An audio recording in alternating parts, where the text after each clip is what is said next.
En el cuarto episodio de IDOA nos volvemos a quedar en el centro.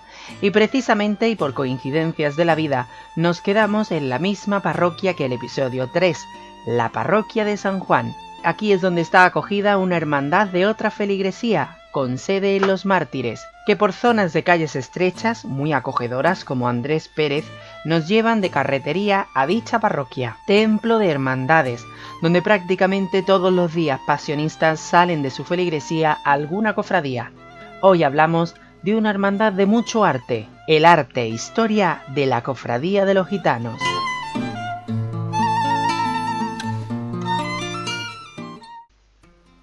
Como siempre, hemos iniciado este documental con la realización de una línea de tiempo.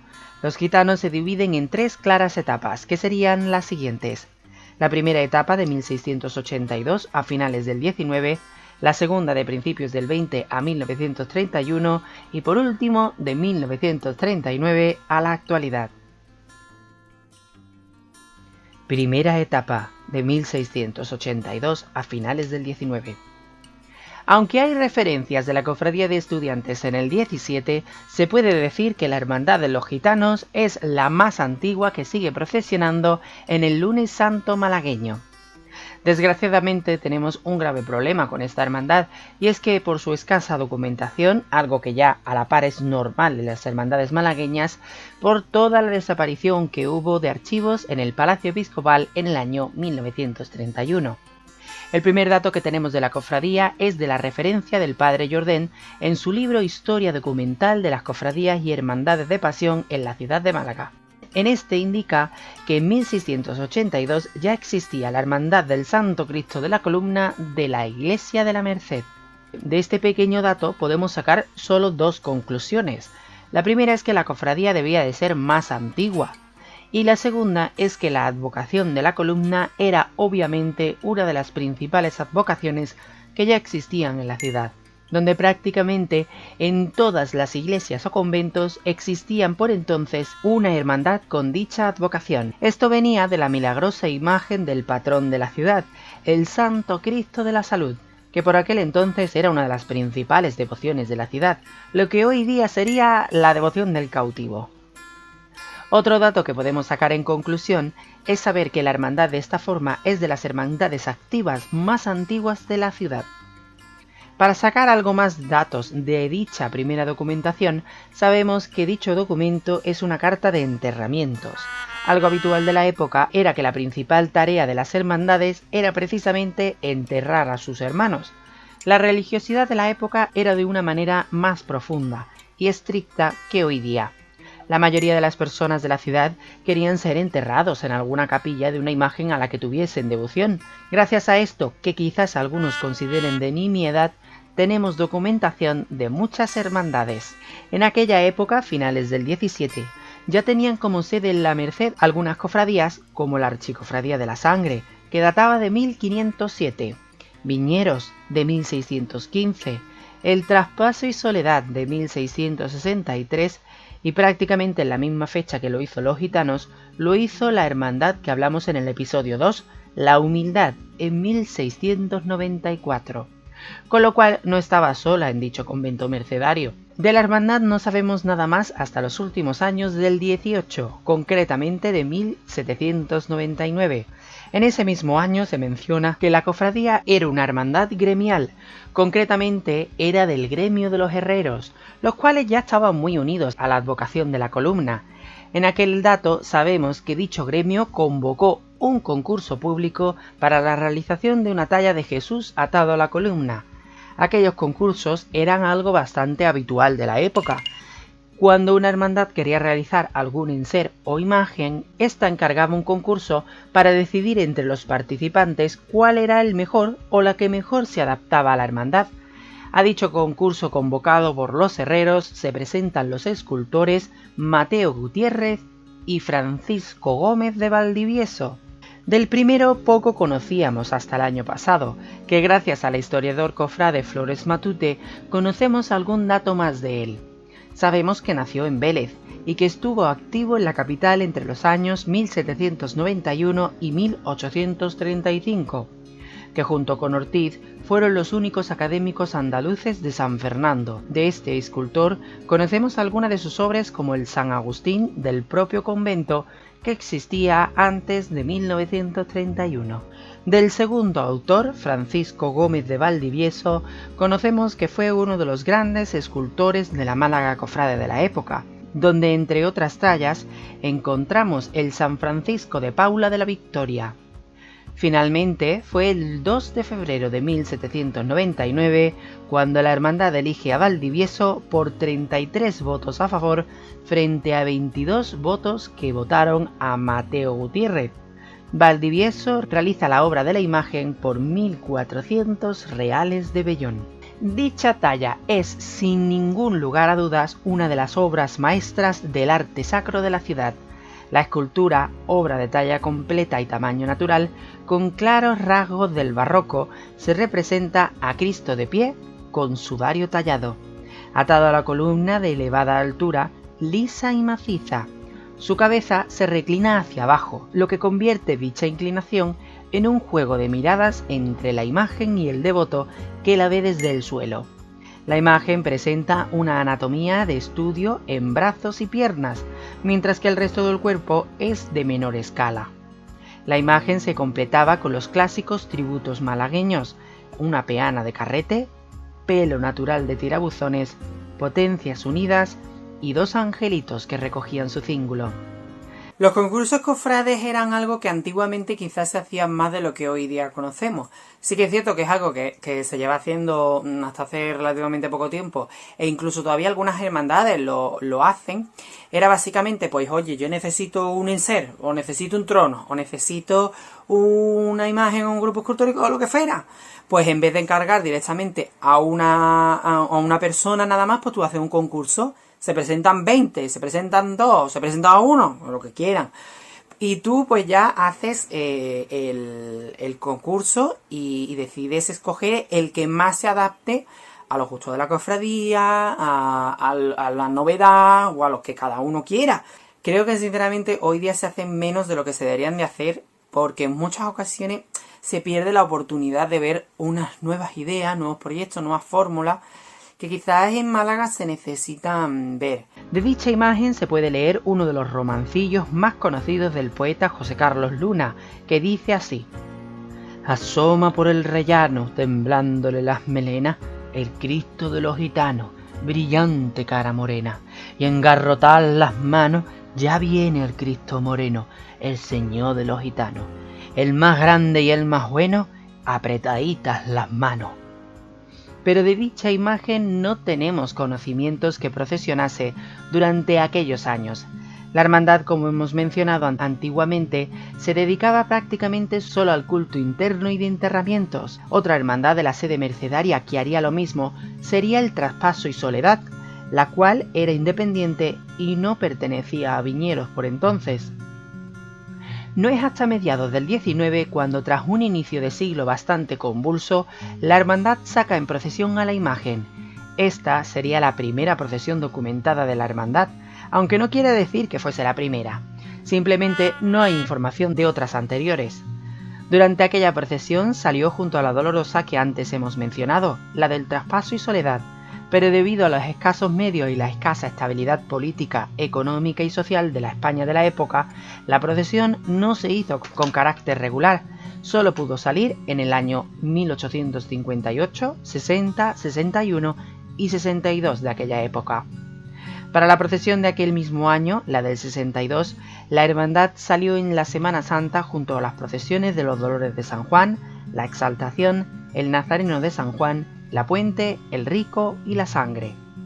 Pero desgraciadamente la hermandad, tras aquel mediado de siglo y mencionar en reiteradas ocasiones los completos desastres que tuvieron que pasar las cofradías durante el 19, los gitanos casi se pierde.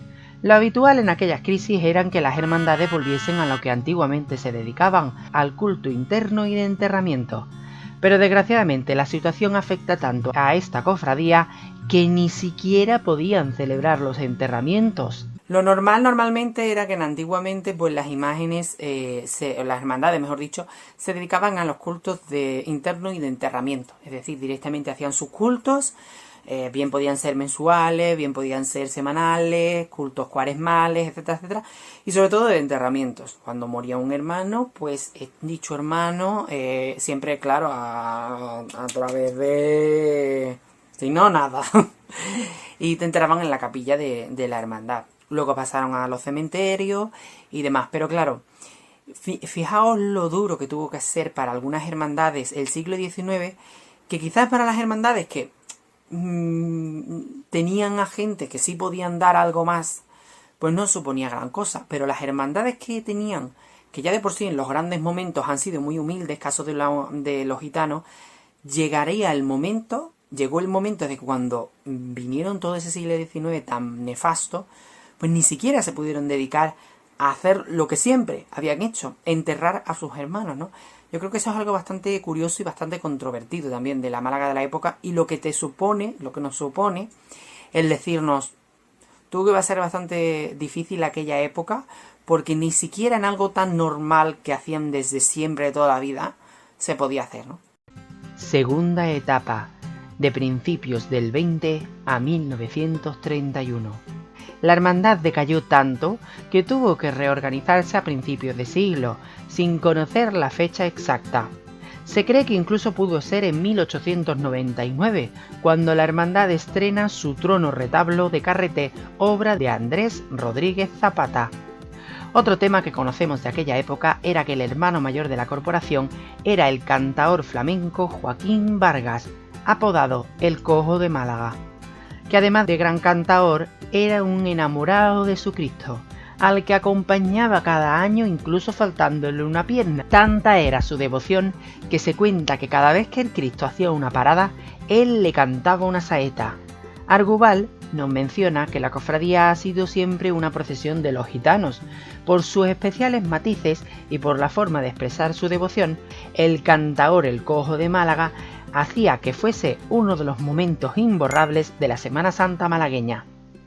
Por aquel entonces el Cristo salía el Martes Santo, siendo la primera cofradía en procesionar en dicha jornada en la ciudad, rectificando lo que mencionamos en el episodio especial de Idua, donde se mencionaba que la primera fue Fusionadas.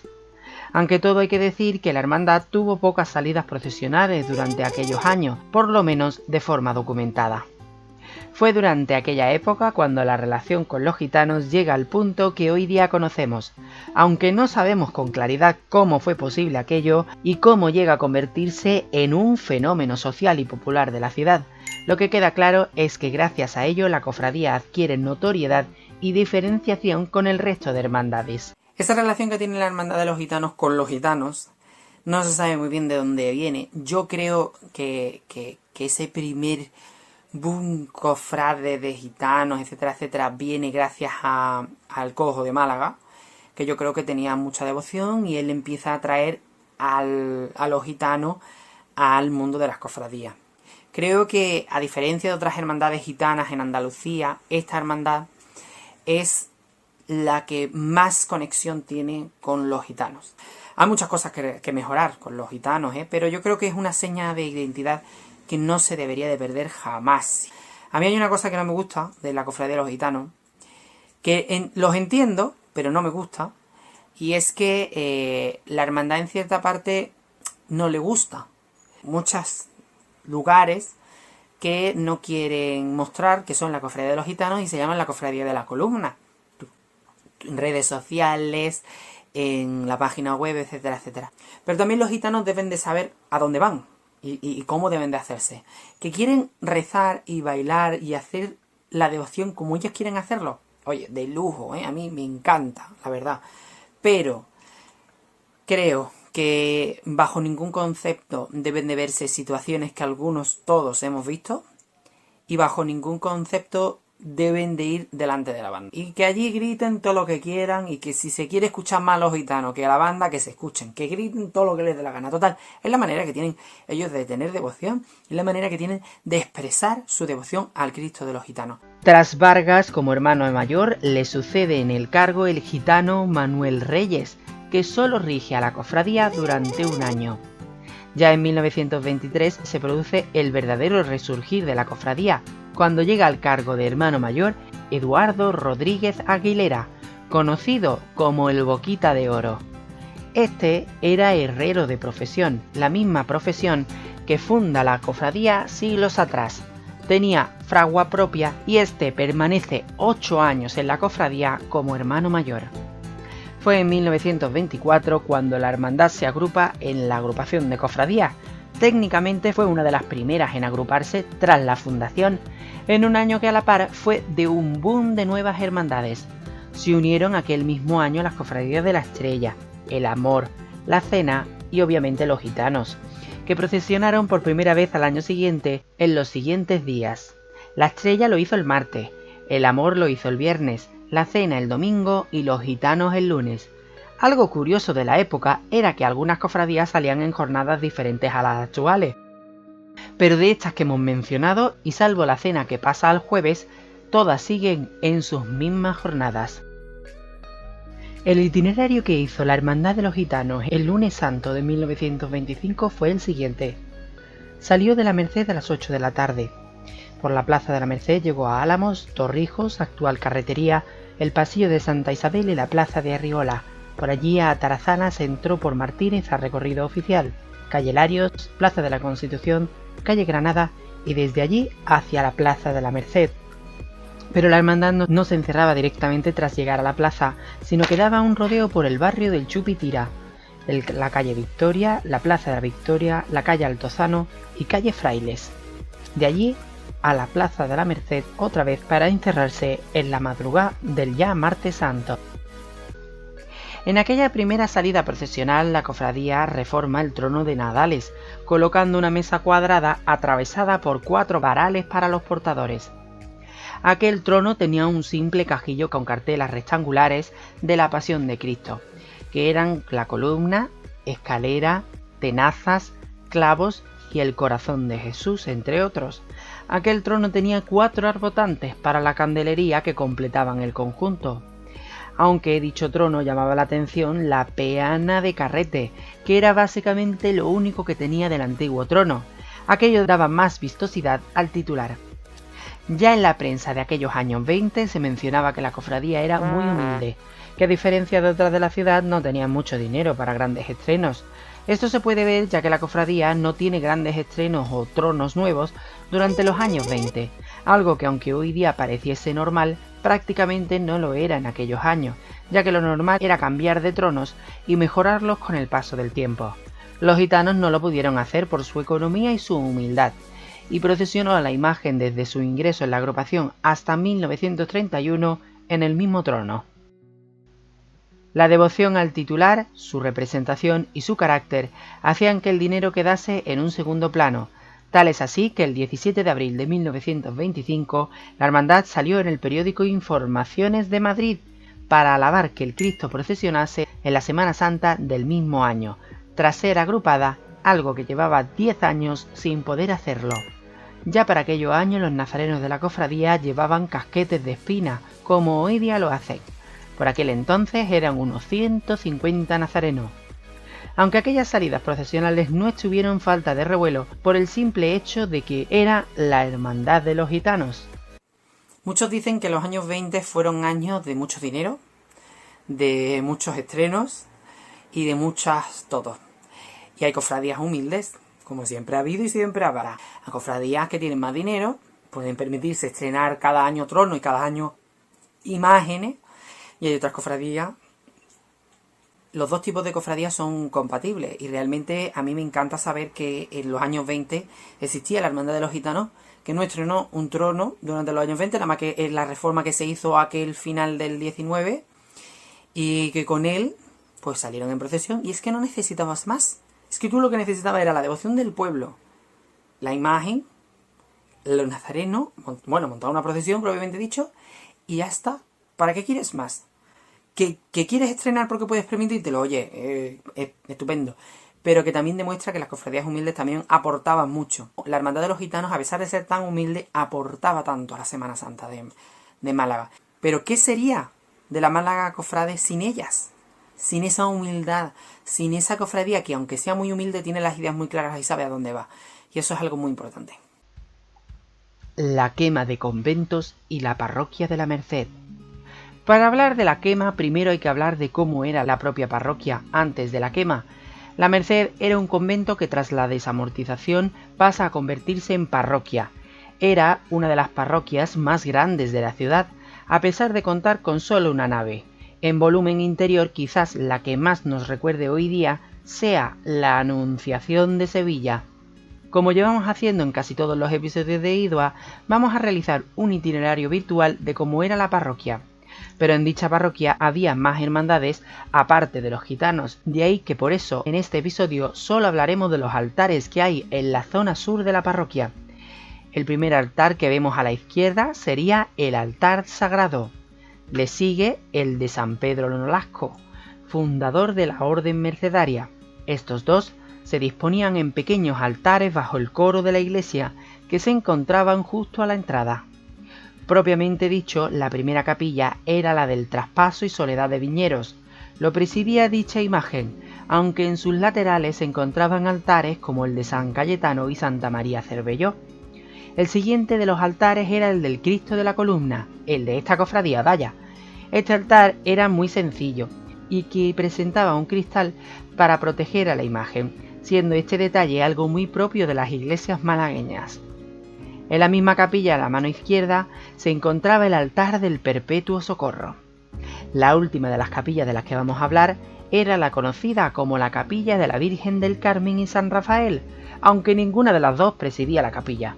Lo hacía el Cristo crucificado de la Merced, un crucificado que tenía la advocación del mismo templo. A su izquierda el altar con la Virgen del Carmen y a la derecha San Pancracio y la Virgen del Pozo. El resto de la iglesia lo veremos en otros episodios de IDOA. La parroquia se asalta en dos ocasiones. La primera fue a la 1 de la madrugada, siendo de las primeras iglesias cofrades que se asaltan. Narciso Díaz de Escobar dijo que para aquel momento venían un grupo de personas con una actitud hostil a la puerta de la sacristía, y aunque tardó, apareció por la puerta el párroco de la iglesia. Antonio Gavilán llegó a decir una de las frases más conmovedoras de dicha quema de conventos: «¡Matadme a mí, pero no toquéis a mi iglesia!». Dicha sugerencia no fue oída, y los asaltantes entraron en la parroquia y se llevaron ropajes y objetos de culto. Aquel destrozo llevó a la destrucción de imágenes y altares. La segunda vez que los asaltantes llegaron a la parroquia fue a las 10 de la mañana, cuando, burlando a la seguridad de los soldados que había en el templo, lograron volver a entrar en dicha iglesia. Los soldados, al darse cuenta, trajeron refuerzos, pero fueron recibidos por lanzamientos de piedras. Estos lanzaron disparos al aire, pero el enfrentamiento fue tal que incluso un niño de 12 años se vio afectado. Los soldados no pudieron hacer nada, tuvieron que retirarse a un cuartel cercano. Los asaltantes en ese momento aprovecharon para, esta vez sí, incendiar la iglesia. Él empezó por el propio domicilio del párroco, aunque lo más nefasto fue sacar todas las imágenes que había en la parroquia a una pira que montaron en el exterior de esta, y allí quemaron la devoción de las imágenes de la Merced, incluyendo el Cristo de los Gitanos. Hubo intentos de rescatar a la imagen de la quema de convento. Fueron varios los gitanos que se lanzaron sin pensarlo a salvar a la imagen, pero a diferencia de otras parroquias, la Merced representaba el inicio de la Semana Santa de aquellos años, por ser el lugar donde se fundó la agrupación. Pero aquella sede fue una de las más afectadas de la quema, tanto que incluso se asalta en 2 ocasiones. La pira en la puerta de la parroquia era sin duda una de las mayores, y los gitanos que intentaron salvarla no pudieron hacer nada. Solo pudieron salvar los angelitos que hoy día se sitúan a los pies del Cristo de la Columna. Hay una leyenda que cuenta que un brazo y su peluca fueron a parar a tierras catalanas. Pero aquella no fue la única hoguera que se hizo en dicha parroquia. Otra se haría en la plaza del Cervantes. El incendio fue tal que la iglesia ardió hasta las 2 de la madrugada del día 13, es decir, más de 24 horas después del primer asalto. Tuvo que ser tan grande dicho asalto que el día 17 se reactivó el incendio por la zona de la sacristía, quedando desolada uno de los emblemas que tenía de la ciudad. Finalmente, y tras aquellos datos, se pone fin a la historia de la antigua imagen del Señor, la gran obra de Valdivieso, dejando imágenes desoladoras del templo e imágenes para la historia, como el trono de los gitanos y la sangre, juntos en dicha parroquia antes de salir en procesión. Tercera etapa, de 1931 a la actualidad. Tras la quema de conventos y tras un poco de tiempo, la denominación del Templo de la Merced pasa a la Victoria y la hermandad expone en su nueva etapa una imagen de su Cristo en dicho templo. A pesar de todo, la Merced seguía en pie, perdió gran parte del techo, todos los altares e imágenes, pero los muros seguían en pie. Decían que como símbolo de lo que se hizo, pero sea lo que sea, así seguiría durante unos cuantos años más. Tras aquellos reinicios, la cofradía decide tener su nueva sede en los Santos Mártires, aquel templo que en los años 20 no tuvo tanta importancia al tener como sede de penitencia solo 2 cofradías, el Huerto y los Dolores y Angustia. Se convierte rápidamente en nuevas sedes de cofradías, posiblemente porque los Mártires no sufre tanto como otras parroquias de alrededor y que se mantuvo mejor que otros tras los años 30. Esto fue por tener obras en su sede durante dichos años. Los Gitanos no fue la única cofradía que termina convirtiendo los Mártires en su nueva sede. De las primeras que lo hizo fue la Piedad, en 1940. Los Gitanos lo harían en el 42, mismo año que Viñeros, que la dejaría en 1950. Y es que en total fueron 6 las cofradías que se refundan en la parroquia. A las 3 ya contadas hay que mencionar Expiración, que fue la primera en 1937 a 1938, ocupando la que es la actual Capilla de Pasión. La propia Pasión, que llega en el 41, la cual su capilla al principio era la actual del Santísimo. Y por terminar el Huerto, que siempre había tenido su sede allí. Ya en 1939, la cofradía encarga al escultor Manuel Oliver una talla del Señor, aunque esta es encargada por el hermano mayor de por entonces, que era Fernández Leal. Dicha talla fue bendecida el 25 de marzo del 39, pero la talla, a pesar de ser tratada en la prensa como una buena obra, la Real Academia de San Telmo hizo público un acuerdo para procesionar la imagen solo en 1940, a fin de no perder su salida procesional, pero que la cofradía se tenía que comprometer a cambiarla para el año siguiente, ya que eran consideradas de deplorables artísticas. Pero claro, la cofradía no tenía dinero, ni siquiera para el 41, por eso en aquel mismo año la procesiona de nuevo, aunque dicha imagen hoy día se encuentra con bastante devoción en Canillas de Aceituno.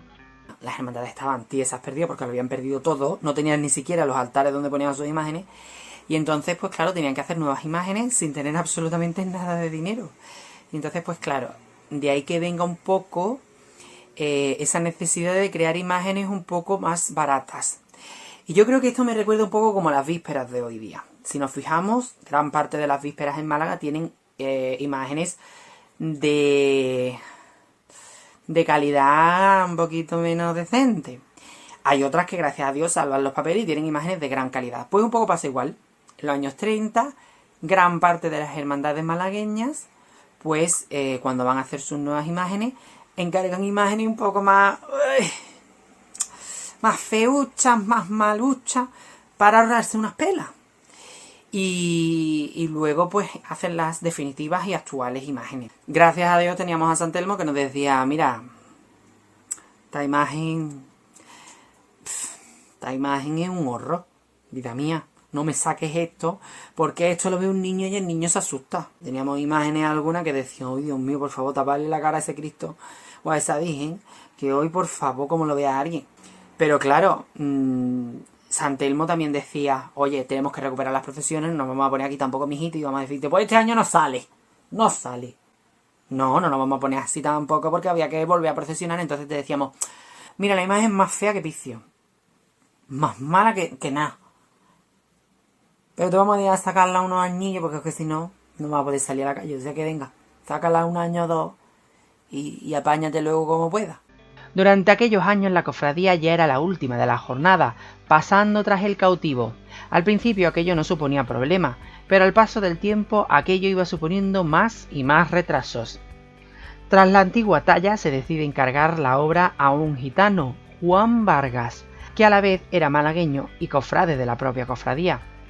La cofradía pudo realizar la talla gracias a que Juan Vargas no cobra una gran cantidad de dinero por dicha talla, diciendo que era un motivo de orgullo realizar la talla de la cofradía de mis abuelos, mis padres y de la mía propia. Se dice que el autor no pudo atreverse a ponerle las manos atadas al Cristo y tuvo que hacerlo otra persona. La nueva y actual imagen mide 1,72 m. Aquella imagen, el actual Cristo de los Gitanos, procesiona por primera vez en 1942. En el 47 estrena su trono Obra de Palmas Burgos.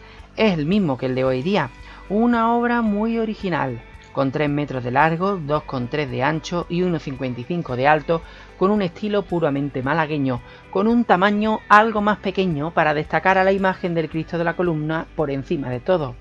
La idea era un conjunto artístico y de forma de peana. La Cofradía de los Gitanos era la última del Lunes Santo de 1947.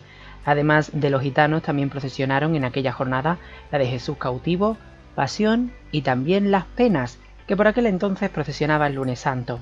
Como curiosidad, los estudiantes lo hacían el Domingo de Ramos. El Martes Santo de aquel mismo año la hermandad salió a las 10:30 de la noche y tiró por calle Comedia, Tejón y Rodríguez, Carretería, Puerta Nueva, Cisneros, Especería, y por calle Nueva y Puerta del Mar llegarían a la Alameda principal. De allí por calle Larios, la plaza de José Antonio, actual de la Constitución, calle Granada, Plaza del Siglo, Duque de la Victoria, San Agustín Echegaray, Méndez Núñez, Plaza de Uncibay, Calderería Ángel Luis de Velázquez y a su templo. De esta manera la hermandad tendría previsto encerrarse sobre las 3:30 de la mañana del ya Martes Santo.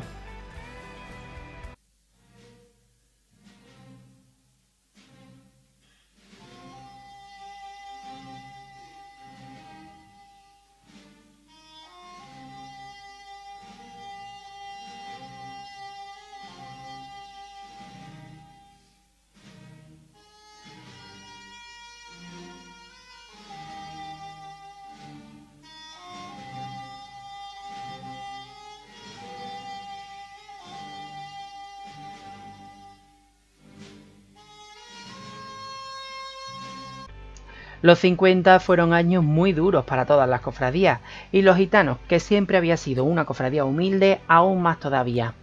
De todas formas, la cofradía, aunque sin grandes cambios, seguía procesionando con total normalidad en la jornada del Lunes Santo, ya que desde que se agrupa siempre lo viene haciendo en dicha jornada. En el 63, y siendo obispo de la diócesis Herrera-Oria, se toma la decisión de vender el terreno y ruinas de la antigua sede, La Merced, para convertirla en viviendas. Aquello se convertiría en una de las peores decisiones de la historia de la diócesis, perdiendo el que seguramente fue uno de los templos por importancia de la ciudad y uno de los más grandes. Uno de los motivos de dicha decisión fue que el párroco de Santiago, el cual también se encargaba de las ruinas, tuvo un escándalo sexual por aquellas épocas.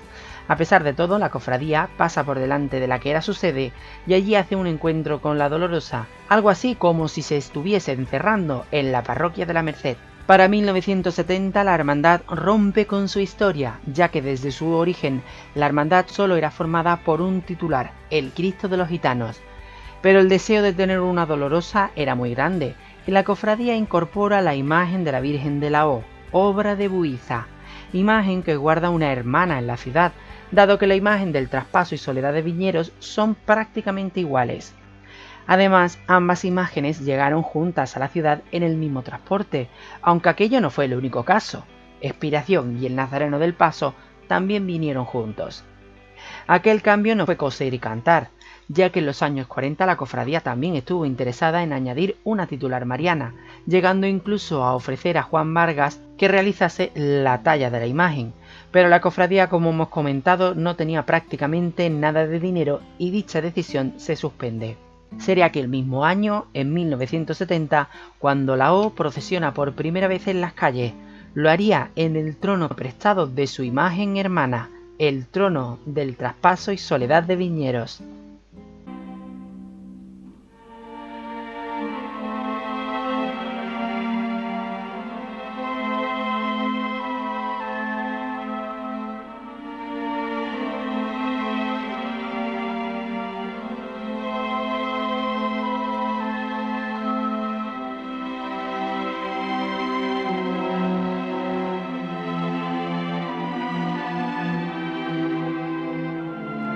Entre los 70 y los 80, la hermandad toma la decisión de restaurar a su Cristo.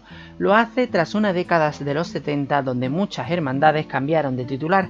La cofradía decide que en vez de cambiar de escultor, prefiere remodelar el que ya tenía de varias décadas antes.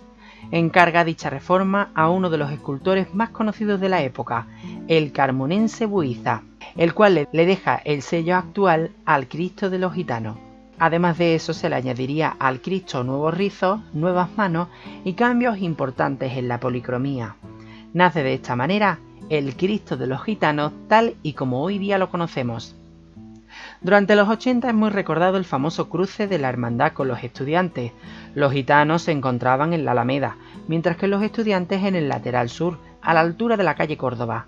Dicho cruce era uno de los más esperados por los malagueños, pero el pique entre ambas cofradías era tal que pasaban demasiado tiempo ahí paradas dando pulso, marchas, etcétera, etcétera, donde incluso se llegaron a ver nazarenos de los gitanos sentados en las sillas de la Alameda, esperando a que todo aquello pasase.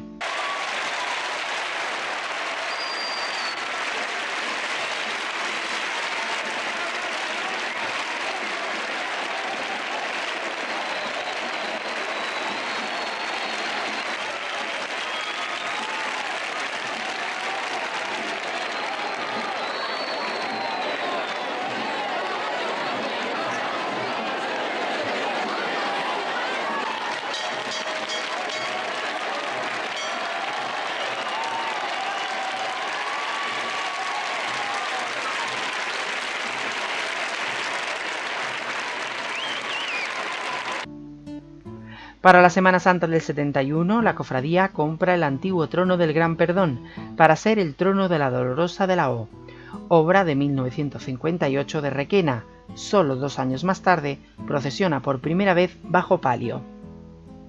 En el 79 se estrena el trono de la O, obra del taller de Villarreal de Sevilla, con 3 metros de ancho, 5 metros de largo y medio metro de altura, guarda un claro estilo hispalense. Ya en los 90, concretamente en el 92, se estrena el palio obra de Juan Rosén. Este autor, por todos conocido, es uno de los grandes del bordado y pionero en la ciudad en tener taller propio. Juan Rosén trae de Sevilla un estilo de bordado muy bueno, que trae muchos trabajos en la ciudad.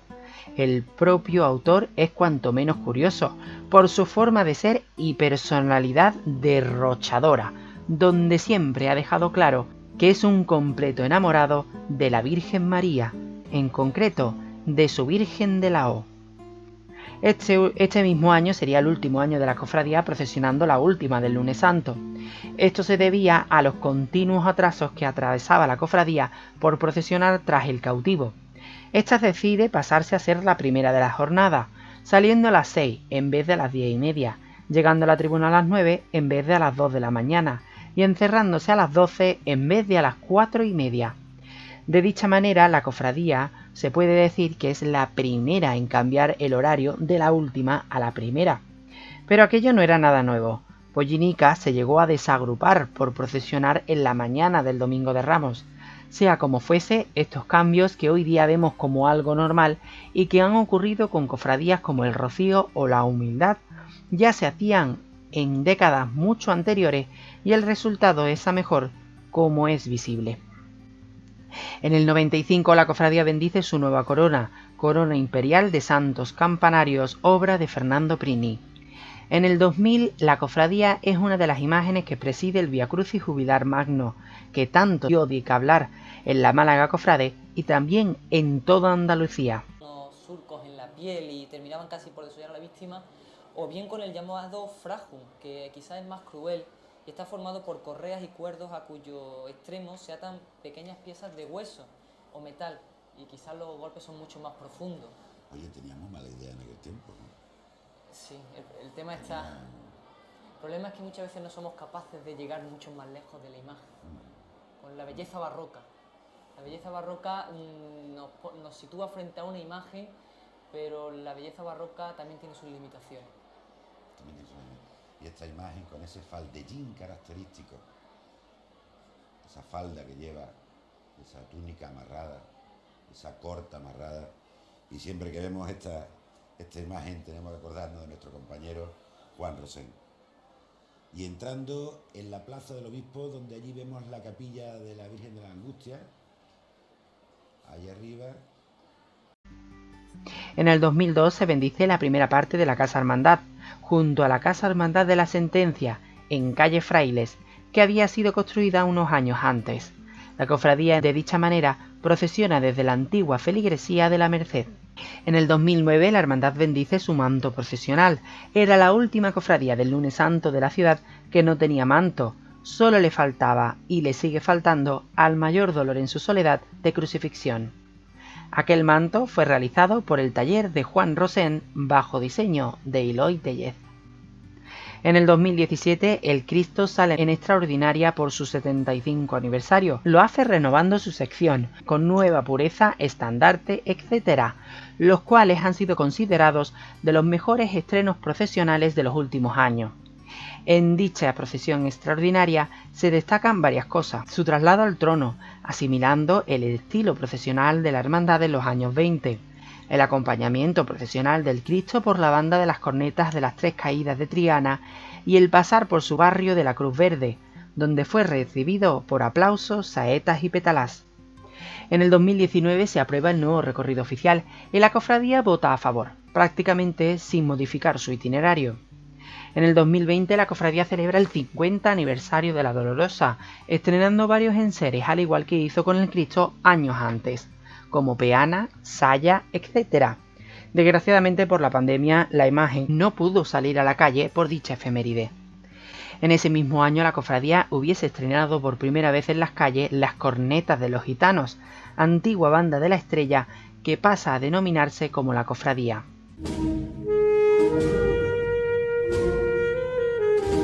Una imagen con una devoción creo que bastante importante en la ciudad, ¿no? Además una cofradía con muchas peculiaridades, ¿no? Muchas peculiaridades, y una principal, esta talla de Cristo, que es obra de Juan Vargas Cortés, la realizó allí por el año 1942, que era malagueño y calé, y es la única talla que lleva lo que denominamos el faldellín, o esa pureza de tela que lleva el Cristo atado a la columna.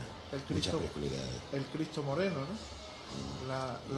La intensidad de la policromía en la imagen pues hace que destaque de eso.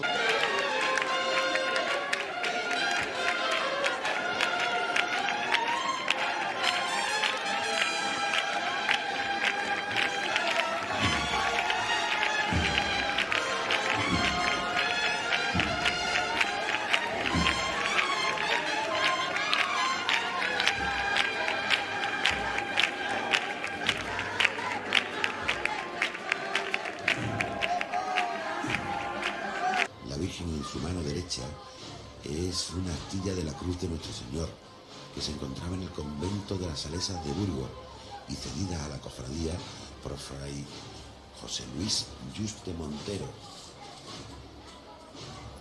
Con respecto al Lignum Crucis, hay una cosa que se desconoce mucho aquí en Málaga, es que el Lignum Crucis es un objeto de veneración, por lo tanto, lo lógico, lo normal sería que nos arrodilláramos a su paso. Pues, como mínimo.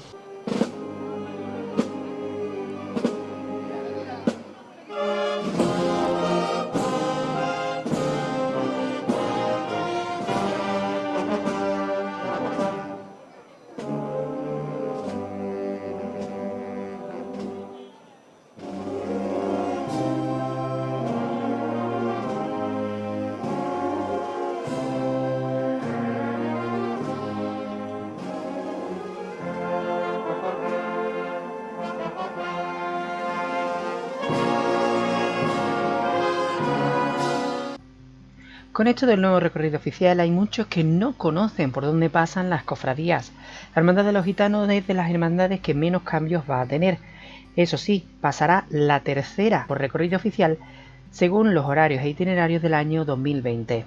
La hermandad se pondrá en la calle desde su casa hermandad y por calle Frailes, Peña, Mariblanca, Álamos llegaría al entorno de su feligresía, siendo un gran momento para ver a la cofradía. Tras ello, Carretería y la Tribuna de los Pobres, otro gran momento para ver a la hermandad, Pasillo de Santa Isabel, Cisneros y por Especerías entrando al recorrido oficial. Plaza de la Constitución, Larios, Martínez, Atarazana, Torregorda, Alameda, La Marina y Molina Lario. Tras ello, la hermandad transitaría por la Plaza del Obispo y Santa María para hacer calle San Agustín y calle Echegaray. La calle Echegaray se espera que sea un gran momento para ver a la hermandad. Tras ello, calle Granada, Méndez Núñez, Plaza Oncibay, Casa Palma, Cárcel, Álamos y la Plaza de la Merced. Allí la hermandad hace un encuentro con los dos titulares, pareciendo cómo se encerraban antiguamente en la iglesia de la Merced. Tras ello y por la calle Merced y Frailes se encerrarán en torno a las 12 de la noche con 400 nazarenos, 286 portadores, 230 músicos, más de 910 componentes en la procesión de cada lunes santo, más de 1100 hermanos hacen de esta hermandad de como pocas en la ciudad.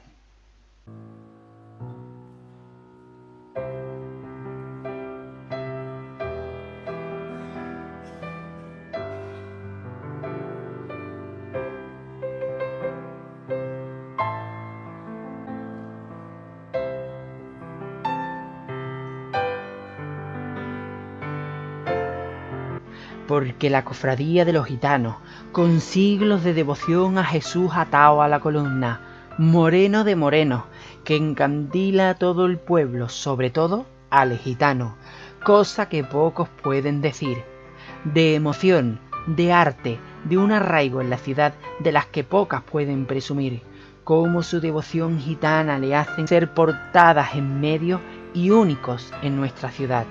Una hermandad que con el paso del tiempo ha ido cambiando, pero siempre a mejor, pasando a ser la cofradía que vemos hoy día, pero que sigue rezando a su Señor, el Cristo Moreno de los Gitanos.